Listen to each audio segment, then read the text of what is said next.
Doug NBA back with another video. So guys, this is going to be a real quick one. There is a female basketball player playing for Iowa called Caitlyn Clark, and she is dropping jump shots and 3-pointers like it's nobody's business. She's broken all these records. She seems to me like a humble, hard-working girl, and she's going to go to the WNBA next year and hopefully bring some eyes on the WNBA and make it profitable, because we all know that the WNBA has never made a profit. In fact, each year they're $25 million in the hole. Only reason why they exist is because the NBA subsidizes them. So Caitlyn Clark is great, but you're already seeing her being compared to men. Now, she isn't doing it. The media is doing it. And I have no idea why they're setting up the narrative of her career like this. Why? Why do they always compare women to men? This article says Iowa's Caitlyn Clark passes Pete Maravich's record for the scoring record. We're going to get into this article, and I'm going to talk a little bit why pushing this narrative irks me a little bit. But before I do that, like the video, subscribe to the channel. I'd really appreciate it. It shows you support me and what I'm doing over here. And let's get into this. Caitlyn Clark has joked about being nicknamed Ponytail Pete in recognition of how her game resembles that of Pistol Pete Maravich. On Sunday, in her last regular season home game, the Iowa Star passed the LSU and NBA legend for the most points scored by a Division I basketball player, men or women's. Now, that is true, but major outlets are saying, well, she's the best scorer, period. And you have to put things in context. You have to. And this article is going to put things in context a little bit for us. It says, on senior day at Carver Hawkeye Arena, Clark entered the game against Big Ten. She needed 18 points to pass Maravich, who scored 3,667 points in his 3 seasons at LSU from 1967 to 1970. So she actually did that. She says, it's really crazy to think about it. Honestly, if you had told me that before my college career started, I would have laughed in your face and been like, no, you're insane. See, she's a nice, humble girl. I like that. You know. It says, so the detail how she got there, her free throws, blah, blah, blah, right? And it says, so these are all of her records. You can look and pause if you want to see all the records she broke. So they're talking about Pearl Moore.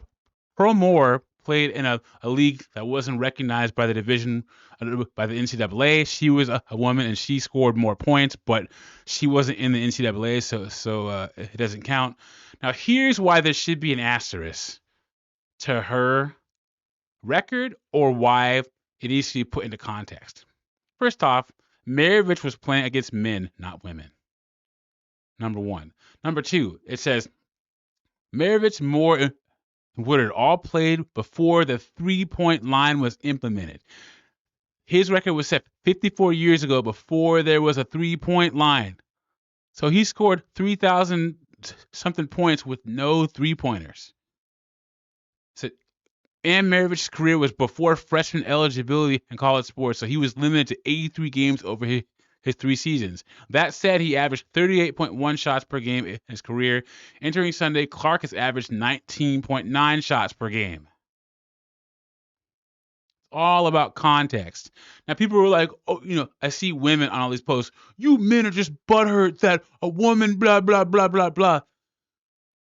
I think, once again, I'm going to say it. Caitlyn Clark isn't comparing herself to anybody. She's just being nice and humble about it. But you guys know, what are the WNBA players? What is their biggest and worst narrative? Oh, we're just as good as the men, if not better. We have the purest game, blah, blah, blah. Brittany Griner, who we traded for that Russian merchant of death guy, had the nerve to say that she could beat one of the famous NBA players in one-on-one. Why do they do this? Or that Clarissa Shields boxer girl. I could beat up Keith Thurman.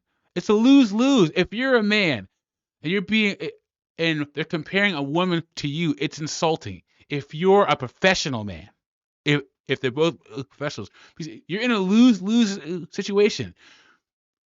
The women of the WNBA, the women in college basketball, are never going to play against the men, ever. And if they did, we all know what would happen. And that's what irks me the most about this.